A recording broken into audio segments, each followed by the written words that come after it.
Bem, muito boa noite a todos e todas. Hoje a gente vai fazer mais um Fala Borges, mais um companheiro nosso aí que vai ser entrevistado com a gente, nós vamos trocar ele entrevistado, não, que isso é coisa de outros canais. A gente aqui vai trocar umas ideias, trocar umas figurinhas, como a gente fez com o Fred e fez com o Ian. Só que hoje nós convidamos o nosso colega, ex-colega meu de trabalho, de longa data, amigo meu, ponta firme, gente boa, né? A gente já tomou muita cachaça juntos, né? E ele é professor, né? Ele é formado, doutor, fez doutorado na Federal do ABC e agora está fazendo pós-doc na PUC São Paulo, né? E tudo muito bem relacionado à questão das políticas públicas, à questão do mundo do trabalho, à questão da sociedade em si. Então, hoje nós vamos ter aí a satisfação de conversar com ele. Eduardo Magalhães, o nosso companheiro Eduardo. E aí, Eduardo, tudo bem, queridão? Tudo bem, boa noite, Anderson, boa noite a todos e a todas.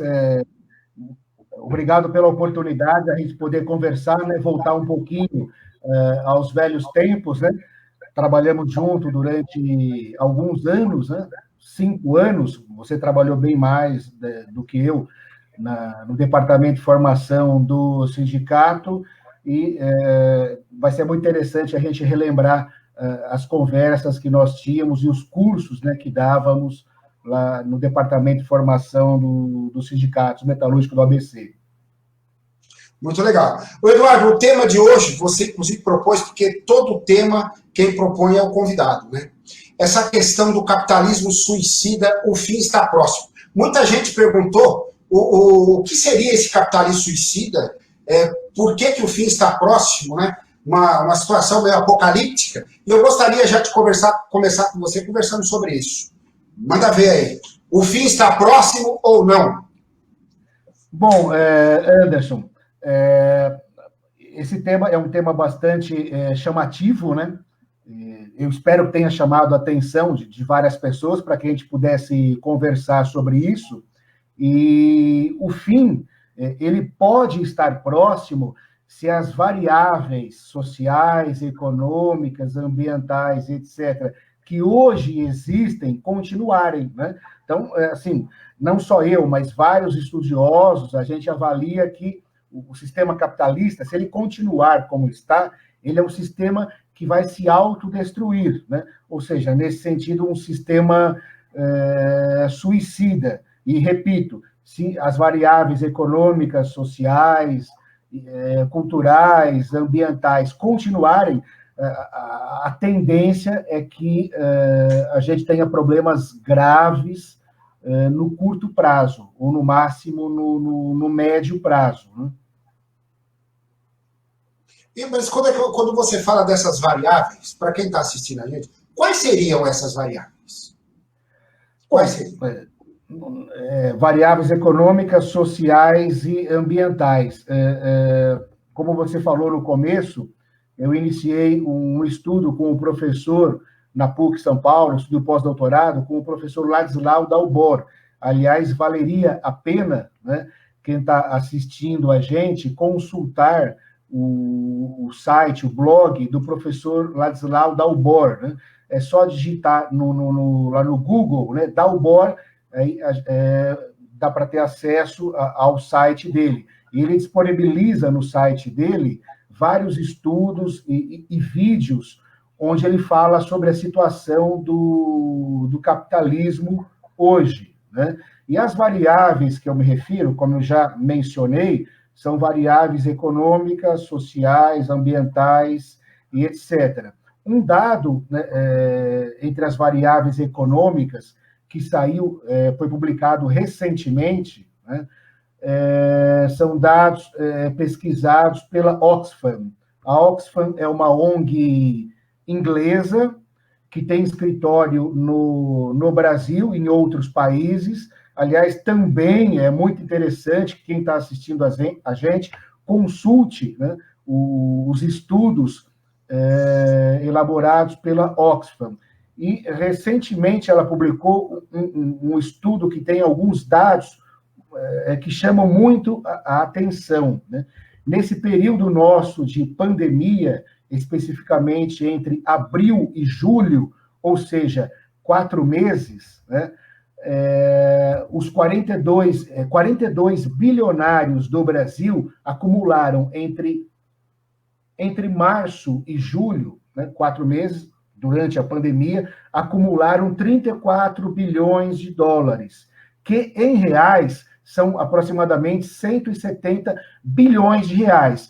Ou seja, enquanto mais 100 pessoas já morreram por conta da pandemia, do Covid, o desemprego, né, ele aumenta constantemente, o subemprego, os desalentados, enquanto a sociedade sofre muito com a economia e com a pandemia, 42 bilionários, repito, acumularam nesse período de 4 meses 34 bilhões de dólares, que são mais de 170 bilhões de reais. Então, esse é um dado econômico que, se ele continuar, ele vai levar aquilo que a gente está falando no título dessa nossa conversa, né?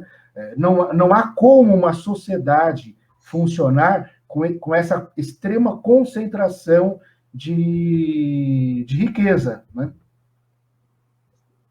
Agora, quando você me traz esses dados, o que me preocupa mais é a outra fatia, né? Se existe uma concentração de riqueza por um lado, o outro lado cada vez mais entra numa questão de precariedade, inclusive de direitos e da própria vida e sociedade, né? Sim, né? Sim, a concentração. O Brasil é um dos países onde a riqueza é mais concentrada no mundo, né? E uma afirmação interessante que a gente ouve diariamente há décadas, né, é que existe uma crise na economia, que o Brasil está em crise, e pelo fato de o Brasil estar em crise, a gente tem que fazer aquele chamado ajuste fiscal, né? Portanto, gastar menos recursos na área da educação, saúde, etc. Mas a pergunta que eu faço é a seguinte: será que nós estamos realmente em crise? Será que existe uma crise econômica? Ou, na verdade, aquilo que a gente está vivendo é fruto de uma extrema concentração de riqueza? Como é que pode um país como o Brasil, que há décadas ele está entre a sexta, sétima e, no máximo, 10ª economia do mundo, estar em crise econômica? Nós não estamos em crise econômica. Repito, nós temos uma extrema concentração de riqueza. Só que é vendido para a gente que nós estamos em crise. E como nós estamos em crise, o Estado tem que gastar menos, e o Estado gastar menos significa, por exemplo, gastar menos, investir menos na área da educação e saúde. Então, eu afirmo o quê? Que não existe crise. Repito, o que existe é uma extrema concentração de riqueza. Esse dado, publicado pela Oxfam, demonstra isso que a gente está falando, né?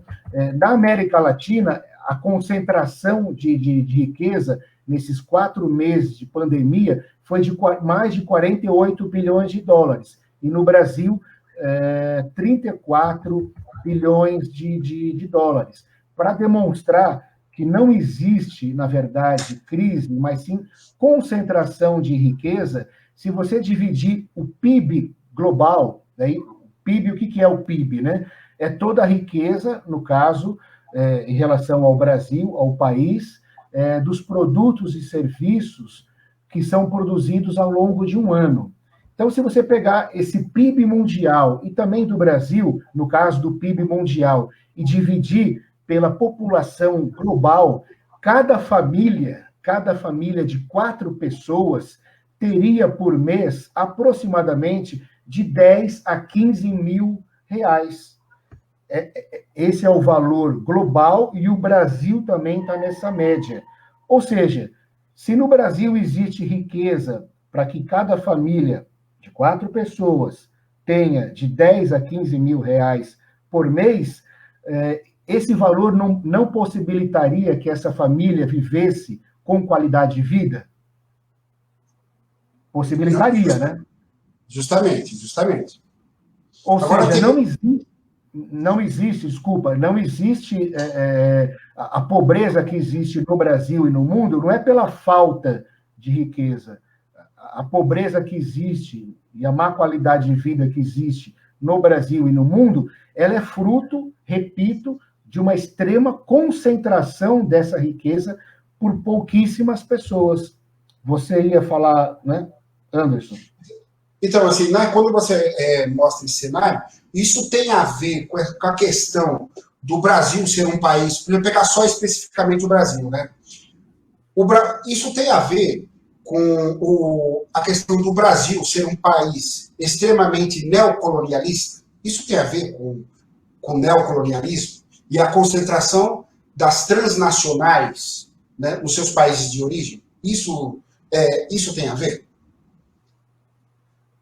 Essa situação, né, que a gente vive hoje, obviamente, ela é fruto de uma história de séculos, né? É interessante, o capitalismo industrial, que surgiu no século XVIII, lá pelos anos 1760, com a Revolução Industrial Inglesa, esse capitalismo industrial é fruto, principalmente, do trabalho escravo que existia na América Latina, no Brasil. Então, a situação que a gente vive hoje é fruto do passado. Da mesma forma que, individualmente, o que cada um de nós vivemos hoje é fruto do que fizemos ou do que conseguimos fazer no passado. Então, o passado histórico ajuda a explicar a situação que existe hoje, né? Só para passar um outro dado, né? E esse dado é fundamentado por várias pesquisas, né? E não são pesquisas de partidos ou de grupos de oposição, são pesquisas, são estudos produzidos em universidades, produzidos pela ONU. Hoje, 26 famílias, ou 26 pessoas, né, no mundo, 26 pessoas, ou 26 famílias, possuem a mesma riqueza que metade da humanidade, ou seja, 3,9 bilhões de pessoas. Então, repito, 26 pessoas possuem a mesma riqueza que quase 4 bilhões de pessoas. Como um sistema econômico, social, pode funcionar bem com esse tipo de concentração? No Brasil, 6 famílias, por exemplo, a família Marinho, né, os 3 filhos do Roberto Marinho, né, proprietários da Rede Globo, a família Safra, o Jorge Lehmann, que é proprietário da Ambev, etc., 6 famílias possuem a mesma riqueza que metade da população do Brasil, ou seja, 105 milhões de brasileiros. Portanto, repito, né,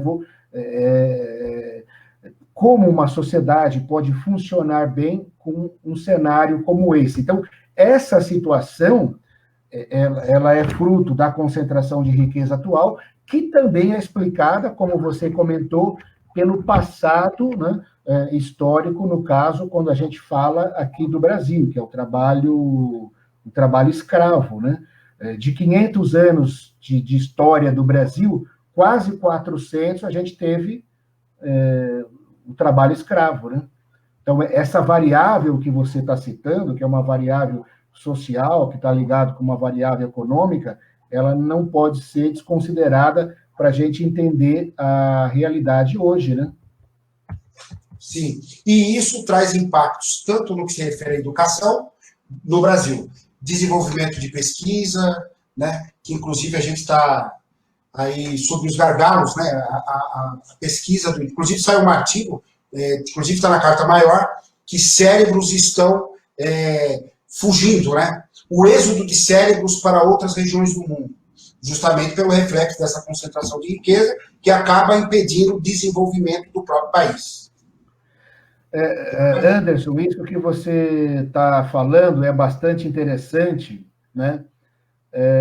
Existe um dado, né, que exemplifica bem isso que você está dizendo. O orçamento da União, né, do governo federal, no ano passado, 2019, o orçamento foi de 2 trilhões e 700 bilhões de reais. Orçamento do governo federal de 2019. 2 trilhões e 700 bilhões de reais. 40% desse orçamento, ele foi destinado para pagar juros e amortizações, né? Mas vamos entender aí como juros da dívida pública interna, né? Então, 40% do orçamento é para pagar juros. E esses juros, para quem vai? Vai especialmente para bancos e fundos de investimento. Então, alguns bancos, alguns fundos de investimento no Brasil ficam com 40% do orçamento da União, que é o imposto que toda a população brasileira paga, 40%. E aí você citou, por exemplo, a ciência e tecnologia, a gente poderia falar da educação também, da saúde, etc. Do orçamento da União, né, desses 2 trilhões e 700 bilhões de reais, 0,23%, eu vou repetir, 0,23% foi para ciência e tecnologia, e 40% foi para banco e fundos de investimento. Menos de 4% foi para a educação, e para a saúde, 5%. Repito novamente, a pobreza, a má qualidade de vida da maior parte do povo brasileiro não é causado pela falta de recursos ou riqueza, é causada pela concentração. Quando você pega a maior parte do orçamento, que é fruto de imposto, e remete para meia dúzia de bancos, dívida interna pública do Brasil, remete para meia dúzia de bancos e fundos de investimento, você está concentrando riqueza. 0,23% foi para a ciência, menos de 4% para a educação, 5% para a saúde, saneamento ficou com 0,02%, cultura, 0,03%. Isso não aconteceu só em 2019, isso acontece há vários anos no Brasil. 2020, este ano, está acontecendo a mesma coisa, e o previsto para o ano que vem, 2021, é a mesma coisa. Então, essa situação tem que mudar. Existe um site muito interessante que expõe, explica de maneira detalhada e didática esses dados, que é o site da Auditoria da Dívida Pública. Então, se você digitar lá no Google Auditoria da Dívida Pública, todos esses dados que eu estou falando em relação ao orçamento da União, eles estão expostos de maneira bastante clara. Olha, é incrível, né? Porque ao mesmo tempo que você traz esses dados, inclusive é um dos objetivos do canal, né? Eu acho que a gente tem que se utilizar dos espaços das redes sociais, né? Justamente para fazer um trabalho. A gente pode considerar um trabalho de formiguinha, mas ao mesmo tempo já é um trabalho, né? E você vê por que eu estou dizendo isso? Quando a gente observa a grande mídia, né? A grande mídia, que está, inclusive, junto nessa parceria que você cita aí, né? A grande mídia, exclusivamente, ela esconde todas essas informações. Quer dizer, tudo vem da mídia alternativa, né? Tudo vem da mídia alternativa. E aí você me traz dados, e aí você foca, você coloca em negrito, que isso já vem há muitos anos, né? Inclusive, se a gente for fazer um resgate histórico aqui, vem até mesmo da própria formação do Brasil. Quando eu queria fazer Celso Furtado escreveu um livro, depois de todos esses sites que o Eduardo está dizendo, e todos esses livros que a gente está citando aqui, a gente vai colocar lá na página, né, que o pessoal pede para a gente pôr na página, o pessoal entrar. Quando você pega lá, isso que você está dizendo para a gente, me faz lembrar Celso Furtado, quando ele escreveu O Mito do Desenvolvimento Econômico no Brasil, né? Um cara fabuloso, em poucas páginas, ele acertou, né? Ele acertou no que se refere. O que é a economia brasileira diante desses fatores que você traz, né? O que significa a economia brasileira numa lógica de transnacionalização e concentração de riqueza, né? O que é o Brasil, né? Se a gente colocar a questão do Brasil enquanto economia própria, você tem aí, na realidade, mais mito do que uma economia desenvolvimentista, não é isso, Eduardo? O que você acha disso? Tem a ver ou não com o que você está dizendo? Sim, tem tudo a ver, né, Anderson? Fica impossível qualquer tipo de desenvolvimento de um país, né, de um estado, de uma nação. É impossível hoje o desenvolvimento com esse tipo de, né, com esse nível de concentração de riqueza. Você fala, o capitalismo ele teve fases, né? Nos últimos 500 anos, grosso modo, a fase comercial, fase industrial, e hoje nós estamos numa fase financeira, né? Onde os principais capitalistas no Brasil e fora do Brasil acumulam capital, não o capital por meio do desenvolvimento industrial, ou seja, hoje a principal forma de acumulação de capital não é produzindo sapato, automóvel, móveis, imóveis, etc. Hoje a principal forma de acumulação do capital é através do capital financeiro. E o capital financeiro, ele não é nada, né? O capital financeiro, ele não é hoje nem papel. O capital financeiro, ele é dígitos, né? Na internet, né? Nas nuvens. Ele não produz nada, né? Ele não produz coisas para as pessoas. E aí, nesse sentido, a gente pode falar também de capitalismo suicida, porque a ideia clássica de capitalismo é o capitalismo industrial, onde o capitalista produz coisas, as pessoas que trabalham, têm emprego, recebem salário, recebendo salário, compram essas coisas que os capitalistas, que as empresas possuem, e aí você tem a roda de funcionamento do capitalismo no sentido clássico. Mas quando você passa, né, para uma outra fase do capitalismo, que eu estava dizendo agora, que é o capitalismo financeiro, a forma principal de acúmulo não é mais a produção de coisas, né? Não é você empregar pessoas para receber salário, né? E essas pessoas que recebem salário vão comprar coisas que os capitalistas vendem, né? Você tem um acúmulo por meio da especulação financeira, né? Então, repito, nesse sentido, é um sistema suicida, né? Até quando a gente vai poder levar esse tipo de lógica, né? E essa lógica, ela tem tudo a ver com a concentração de riqueza. Por quê? Se você concentra riqueza, você vai ter cada vez menos pessoas empregadas, menos pessoas ganhando, tendo salário. Oi? Você está me vendo?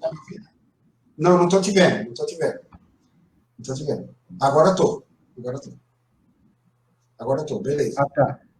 Então, na lógica do capitalismo financeiro, né, e aquilo que a gente está falando da concentração de riqueza, você vai ter cada vez menos pessoas empregadas, ganhando salário, cada vez menos pessoas, portanto, comprando e fazendo girar aquela roda clássica do capitalismo. Mas se você está numa fase financeira do capitalismo, onde você acumula capital, principalmente por meio da especulação, a rigor, você não precisa mais daquela lógica clássica do funcionamento do capitalismo industrial. Então, você tem um sistema que funciona para uma pequena parte da população.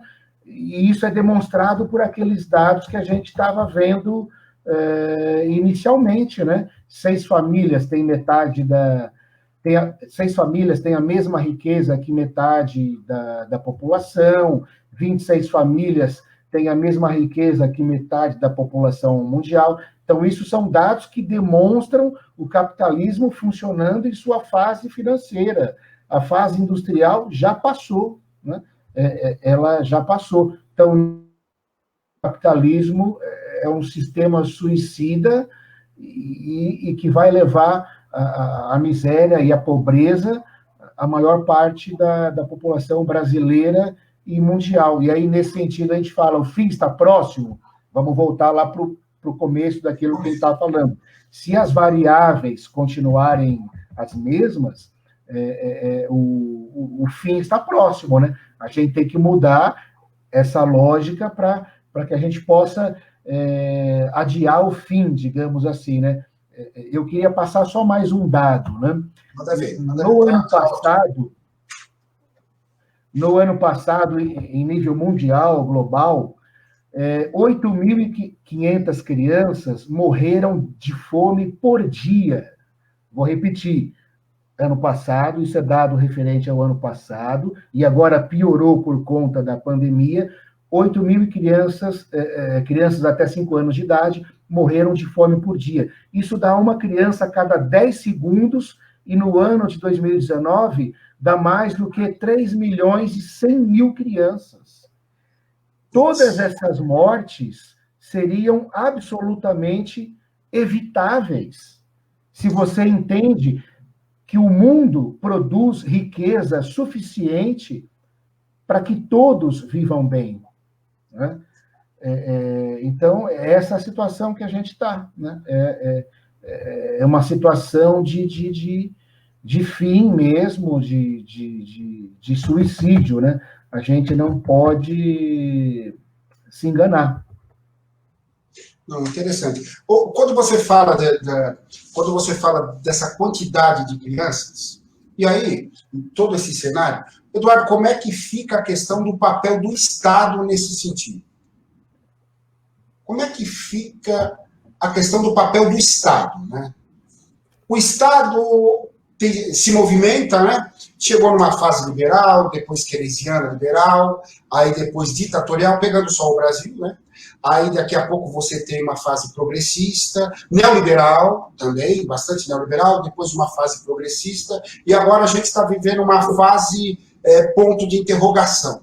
Quando você me traz esses dados, todo esse cenário, a questão do papel do Estado, você que estudou políticas públicas, como fica a questão do papel do Estado nesse sentido? Essa é uma questão também essencial, né, Anderson? Ela é vital, né?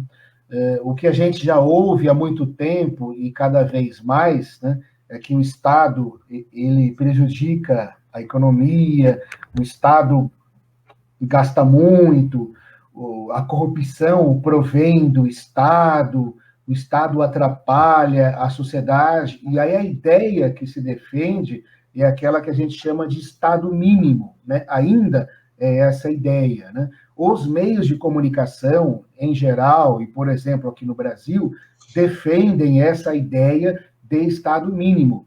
Quando a gente estava vivendo recentemente o tristíssimo, né, governo Temer, e a gente achava que não podia ser pior, né? E a gente está vendo que podia ser pior, mas aquilo que a gente ouve na mídia do teto de gastos, né, para a área da educação e saúde nos próximos 20 anos. Foi o Temer que fez isso e o governo atual continua. A grande mídia, a Rede Globo, apoia esse tipo de discurso. Então, a Globo, né, os bolsominions, né, eles estão chamando hoje a Rede Globo de Globo lixo, né, estão criticando a Globo, porque, no ponto de vista deles, a Globo também está criticando o governo. Mas se a gente prestar atenção, a Globo, em nenhum momento, faz crítica ao Bolsonaro em relação à política econômica, em relação à ideia de Estado mínimo, em relação a limite, a teto de gastos, né? Por exemplo, na área da educação e saúde. A Globo fica criticando o Bolsonaro em relação, por exemplo, um pouco à questão de costumes e comportamento, né? Em relação à questão de corrupção, mas a política econômica não está sendo criticada pela grande mídia. E, na minha opinião, o que ainda mantém o Bolsonaro no governo é a política econômica dele, né? Que é uma política econômica que beneficia, que atende os interesses da elite, né? aquele grupo de meia dúzia de famílias que controlam a maior parte da riqueza nacional. E lembrando, das 6 famílias que controlam a mesma riqueza que metade da população brasileira, uma dessas 6 famílias é a família Marinho, né? Então, o Estado tem um papel essencial, né? E o Estado brasileiro ainda tem poder, né? Por que eu falo que ainda tem poder? Porque se você relacionar, listar as principais empresas multinacionais do mundo, né, apenas 25 países não têm empresas multinacionais que são maiores do que eles. Entre esses países que ainda têm esse poder, esses 25 países, o Brasil é um deles. Se você, por exemplo, pegar países da América do Sul, né, Uruguai, Equador, Peru, Bolívia, esses países, esses estados, né, não têm mais poder frente às principais empresas transnacionais, tão grande que essas empresas transnacionais se tornaram. Então, elas entram no país e elas conseguem dominar aquele país. O Brasil ainda é um Estado que consegue confrontar, consegue disputar, né, consegue fazer políticas públicas e sociais quando confrontados, né, em relação com as grandes corporações transnacionais. Tem um dado bastante interessante, Anderson. Manda ver. Apesar de ser fruto de um estudo de 2011, um estudo produzido por um instituto de pesquisa suíço, né? Instituto Federal Suíço. Ele produziu esse instituto, em 2011, e utilizando a lógica em rede, eles chegaram à conclusão que 147 empresas multinacionais ou transnacionais controlam 40% da economia corporativa global, ou 737 empresas controlam 80% da economia corporativa global. Então, o grande ator político e econômico hoje não é mais o Estado, né? São as corporações multinacionais. Esse estudo, produzido em 2011, continua ainda bastante atual. E, com certeza, esses números que eu citei, 147 empresas controlam 40% da economia corporativa global, os 737 empresas controlam 80% da economia corporativa global, hoje são menos empresas. Então, eles são os principais, as empresas transnacionais, são hoje os principais atores políticos, né, e econômicos. Poucos estados conseguem rivalizar com eles, né? Então, uma chance que nós temos é o que você está dizendo, né? O papel do Estado é essencial, o papel do Brasil, do Estado brasileiro, no Brasil é essencial, o papel do Estado brasileiro em nível global é essencial. Só que com um governante do tipo que a gente tem hoje, né? O governo Bolsonaro, que é um governo, além de ser um governo burro, de ser um governo extremamente conservador, né? É um governo que defende políticas neoliberais do Estado mínimo, né? Que não tem que fazer política social. Esse auxílio emergencial, que uma boa parte da população está recebendo hoje, de R$600, que é um valor ridículo, né? Se a gente for...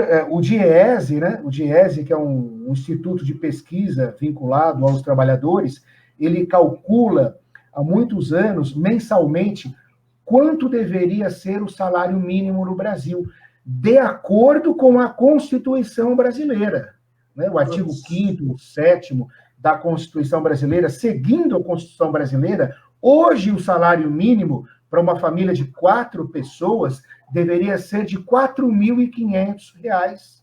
E a gente está falando de um auxílio emergencial de R$600, que o governo está querendo reduzir agora para R$300. E esse auxílio emergencial só é de R$600, não é por causa do governo federal, é por causa do Congresso e dos partidos de oposição no Congresso, né? Mesmo assim, né, esse auxílio emergencial de R$600 está sendo muito importante para boa parte da população brasileira. E ele está vindo de onde? Ele está vindo de políticas sociais do Estado. Então, o Estado é essencial, não só para essas políticas sociais, mas também para regulamentar a atuação das empresas em território nacional. Eu sei que eu me estendi muito, Anderson, mas só mais... Está ótimo. É ótimo ouvir você. Essa reflexão, acho que ela é fundamental. E é interessante a amplitude da problemática, né? Assim, como assim, você observa, ao mesmo tempo que você fala da questão da transnacionalização e da questão do Leviatã, né? O Leviatã corporativista, né? Você traz essa questão do Leviatã corporativista. Ao mesmo tempo, você fala da questão fundamental do papel do Estado enquanto ator, regulador e mediador das relações. Não é isso? Você vê que interessante, né? Nós tivemos o golpe militar em 1964 e as famosas reformas de base, né, de quem era o presidente do Brasil na época, o João Goulart. As reformas de base previa vários tipos de reforma. Reforma da educação, reforma bancária, reforma agrária, e uma das reformas era a limitação da remessa de lucros de empresas multinacionais, transnacionais que atuavam no Brasil. Esse tipo de lei que o governo João Goulart queria colocar lá em 1961, 62, 63, 64, foi um dos principais motivos para o golpe militar, né? E a gente não conseguiu fazer essas reformas de base até hoje, né? Ou seja, é o que você está dizendo, né? O que a gente está falando. Quem manda hoje são as empresas transnacionais. Quem manda, principalmente, são as empresas transnacionais, são as empresas multinacionais. O Estado está mandando menos. O que você citou aí, o Leviatã, né? O Leviatã, né?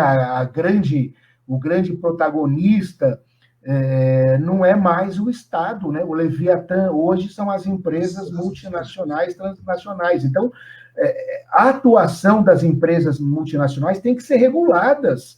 Aquilo que uma empresa multinacional, transnacional faz no território brasileiro hoje tem que ser regulado. Ela não pode enviar todo o lucro que ela quer para a sede. Ela não poderia fazer isso.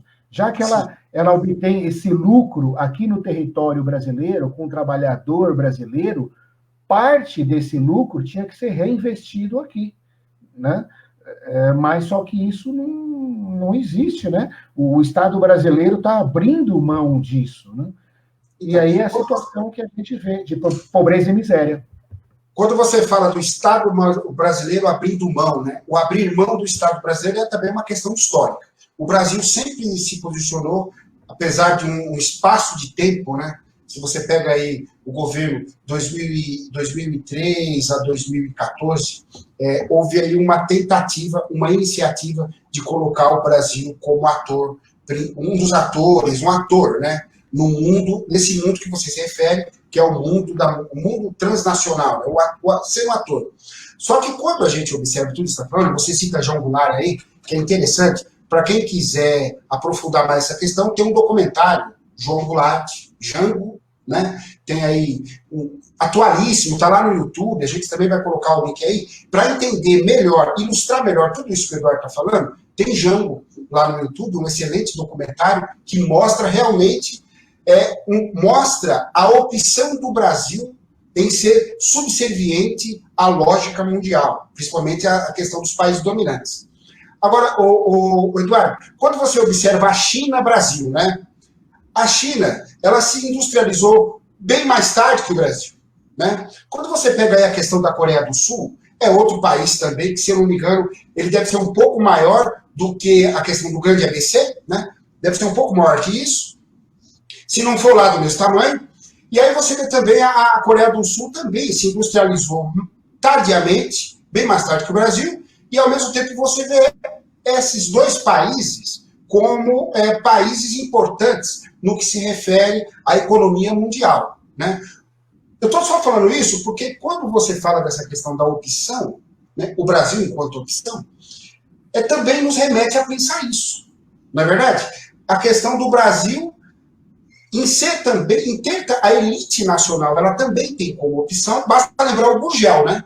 Você pega aí o caso Gurgel, a questão do Gurgel, um dos caras que teve a iniciativa fundamental de criar uma montadora no Brasil, fortalecer a industrialização que se refere à montagem de veículos, produção de veículos, e ele foi cortado, né? Justamente por essa opção de ser mais importador do que exportador, não é isso? Tem a ver com o que você está dizendo? Só para a galera... Sim, tem tudo a ver. Só pegando aquele dado que eu tinha falado anteriormente, né? Você tem 147 empresas multinacionais que controlam 40% da economia corporativa global e 737 que controlam 80% da economia corporativa global. Ou seja, não existe mais mercado, né? A gente fala mercado, mercado, mercado. Quais são um dos pressupostos do mercado? É a concorrência. Só que se você tem um pequeno grupo de empresas dominando a economia, você não tem mais concorrência. E a concorrência é um dos pressupostos do capitalismo.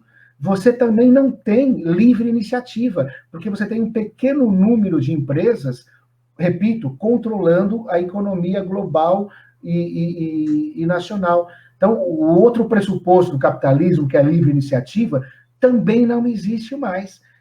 E o terceiro pressuposto, né, característica da economia capitalista, é a propriedade, né, propriedade privada dos meios de produção. Poucos grupos são proprietários de meios de produção. Portanto, hoje, o próprio capitalismo destruiu as características básicas do capitalismo, que é a concorrência, a livre iniciativa e a propriedade. Isso não existe mais hoje. Não existe mercado, né? Nós estamos em um outro tipo de capitalismo.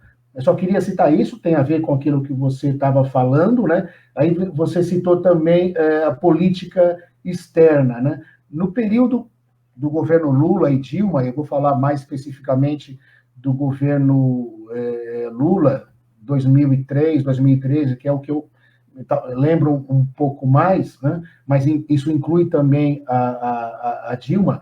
A política externa que o Brasil fez foi uma política externa exemplar, foi uma política externa soberana, foi uma política externa onde o Brasil se relacionava não só com os países tradicionais, Europa Ocidental e Estados Unidos, mas o Brasil abriu um leque de relações com outros países e regiões do mundo, que tinha sido feito, começado a ser feito, lá com o João Goulart, em 61 a 64. Então, o Brasil estabeleceu relações intensas com os países africanos, com o mundo árabe, com a China, né? Então, foi uma política externa soberana. E isso tem reflexo e conexão com a política econômica. Você citou aí, como exemplo, a China e a Coreia do Sul. Por que a China e a Coreia do Sul são o que são hoje, principalmente a China? Investiram durante décadas pesadamente na área da educação, investiram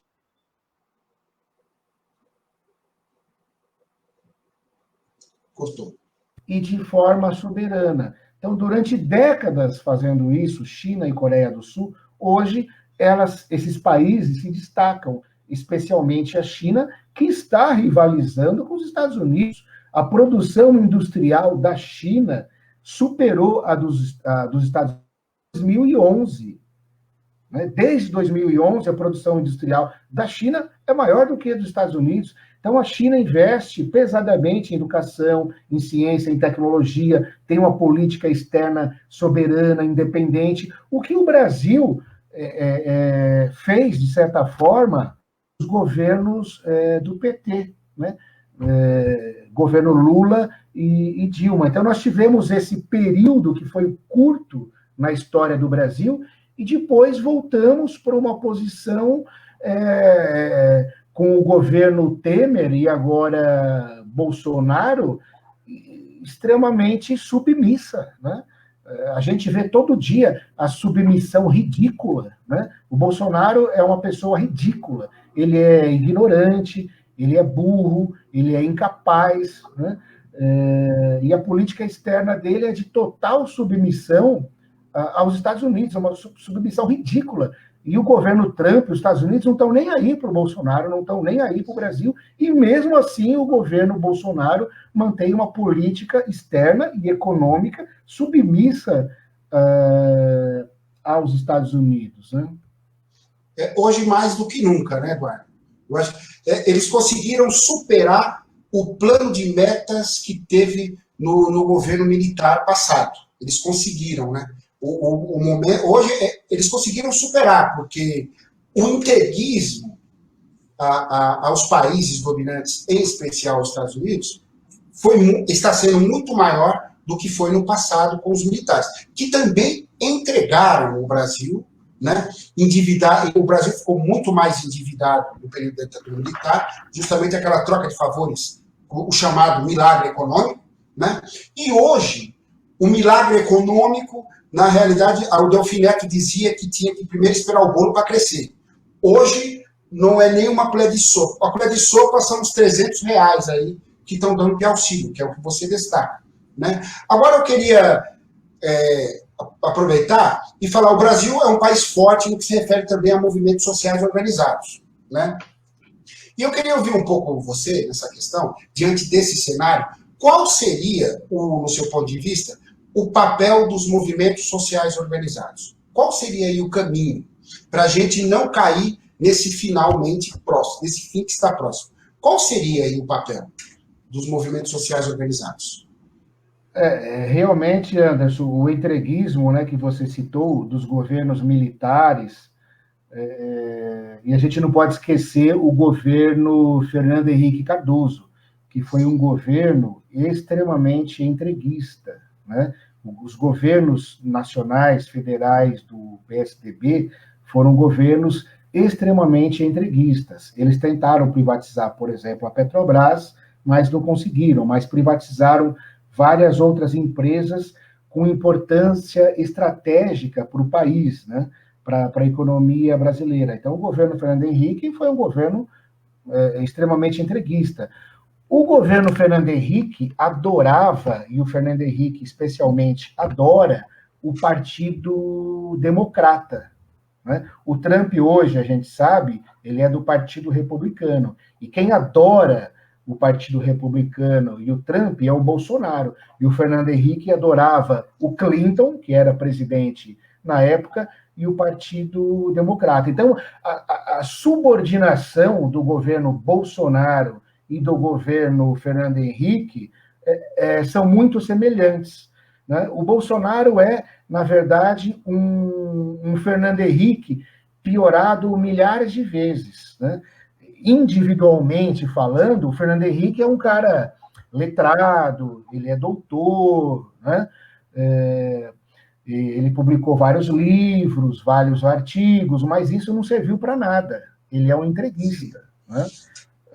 Da mesma forma que o Bolsonaro. A diferença é que o Bolsonaro, como eu disse, se a gente observar o pronunciamento que o Bolsonaro fez no 7 de setembro e outros pronunciamentos do Bolsonaro, ele parece uma criança de 10 anos que não gosta de estudar, que não sabe ler fazendo um jogral, né? O Bolsonaro não sabe nem ler, né? E a grande crítica que se fazia, por exemplo, ao Lula, era que o Lula não tinha faculdade, não sabia falar inglês. Só que o Lula é uma pessoa extremamente inteligente, né? Tem muito conhecimento, não dá nem para comparar, né, a capacidade do Lula com a capacidade do Bolsonaro, né? Então tem essa semelhança, né, entre o entreguismo do governo Bolsonaro com o governo Fernando Henrique.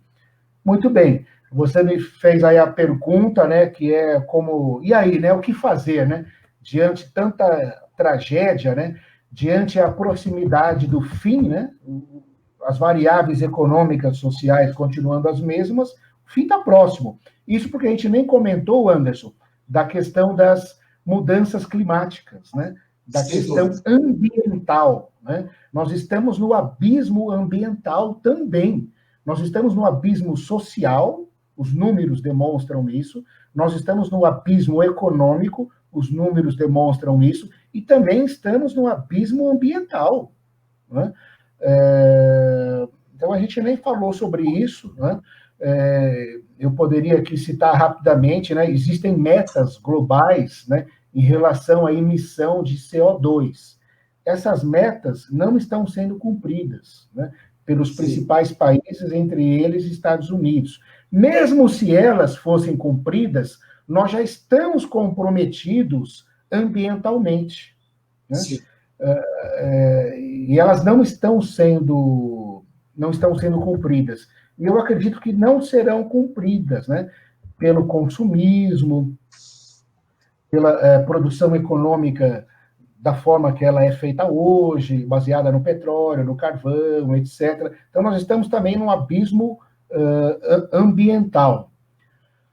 Você citou aí, estava dizendo, né, os movimentos sociais, que é um pouquinho como a gente tentar sair, né? Existe saída, né, para esse abismo que a gente está entrando? Teoricamente, existe saída, sim. Né? Economistas capitalistas, eu não estou falando de socialistas ou comunistas, mas os principais economistas capitalistas em nível global, eles colocam saídas que são possíveis teoricamente.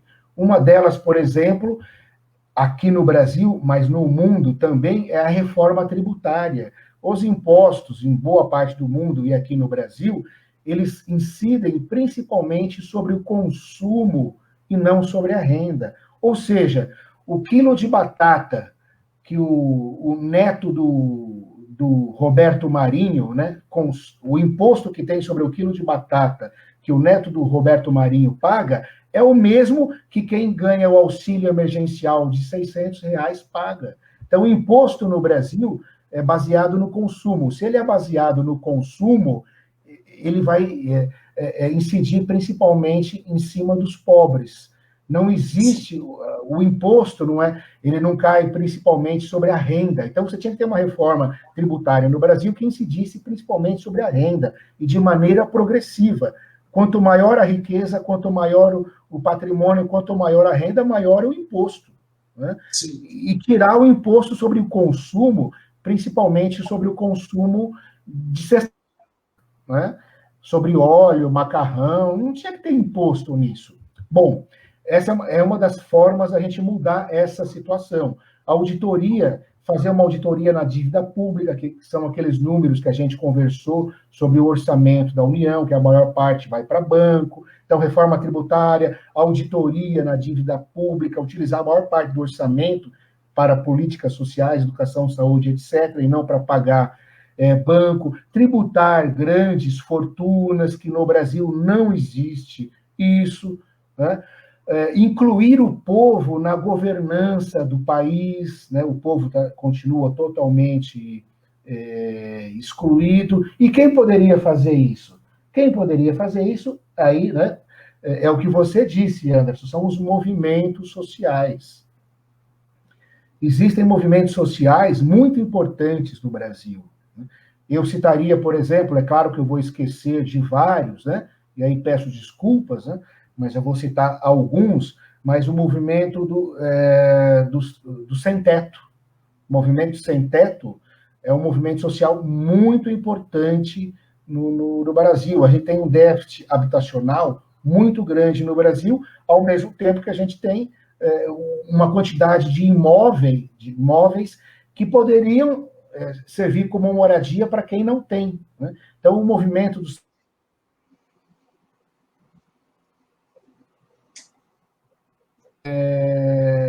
contribuir para colocar em prática políticas, essas que eu citei, né, entre outras, e mudar a situação do país. Outro movimento muito importante no Brasil é o movimento do Sem Terra, um movimento social muito importante.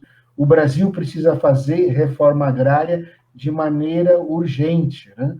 Acabar com os latifúndios improdutivos, acabar com a monocultura. A gente sabe que é agricultura familiar de pequeno porte que produz 70% daquilo que a gente consome, daquilo que está na mesa do brasileiro, né?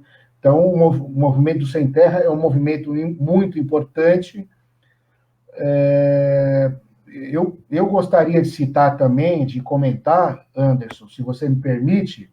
Manda ver, manda ver. Eu faria uma crítica construtiva à parte da esquerda brasileira, né? No meu ponto de vista, e de outros estudiosos, de outras pessoas, a esquerda brasileira, há muitos anos, está deixando muito a desejar, né? Eu citei como extremamente positivo os governos do PT, né? Ao mesmo tempo que eu cito como extremamente positivo, e a gente tem que reconhecer as políticas públicas e sociais que foram feitas nos governos do PT, em várias áreas, na área da educação, saúde, habitação, várias áreas, né? A gente poderia citar várias políticas públicas e sociais extremamente positivas nos governos federais do PT e também nos governos estaduais e inúmeros governos municipais. Mas tem deficiências, né? Tem deficiências. No meu ponto de vista, e de outros estudiosos, de outras pessoas, um dos graves erros da esquerda brasileira nos últimos anos é o fato de terem se distanciado da base, né? Então,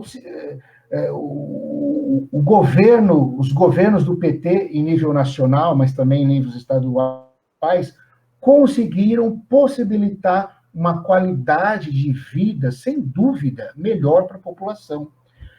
Só que, concomitantemente a isso, se distanciaram da base. Então, esses governos formaram consumidores, mas não formaram cidadãos e cidadãs politicamente conscientes. Esses mesmos cidadãos que tiveram uma qualidade de vida melhor nos governos do PT, votaram no Bolsonaro, votam no PSDB. Por quê? Porque só se tornaram consumidores, não se tornaram cidadãos e cidadãs com consciência política. E quando eu falo política, eu não estou falando só o eleitoral, estou falando político no sentido geral. Então, houve essa deficiência por parte da esquerda brasileira. E aí eu faço uma crítica construtiva. A esquerda brasileira tem que mudar urgentemente. Tem que realizar um trabalho que demora muito tempo de consciência política, junto com os movimentos sociais que você citou. Sindicatos, que você citou e eu, né, especifiquei. Sem terra, sem teto. Então, os partidos de esquerda, os sindicatos, têm que estar juntos e fazer um trabalho que demora de consciência política. Se a gente não fizer isso, nós vamos para o fim, sim. É a resposta daquela questão que está colocada aí da live, né? O fim está próximo. O fim está próximo, sim. Com esse abismo econômico, social, ambiental, se a gente não conscientizar politicamente o cidadão brasileiro, brasileira e mundial, nós vamos chegar no fim. Nós vamos chegar no fim. E essa é a crítica que eu faço, né? Crítica construtiva, né? Eu sei que talvez, Anderson, talvez tenham pessoas que estejam aí assistindo a gente que não vão gostar, mas eu reafirmo, é uma crítica construtiva. A gente tem que fazer trabalho de formação política, né, no sentido geral. Isso que a gente está discutindo aqui tem que ser discutido com todos os brasileiros e brasileiras, né? Essa formação tem que ser feita. Se não for feita, nós vamos caminhar, sim, para o abismo. Maravilha. E, olha, nós chegamos ainda ao fim do fim, mas a gente acabou nossa live, né? Acabou, porra.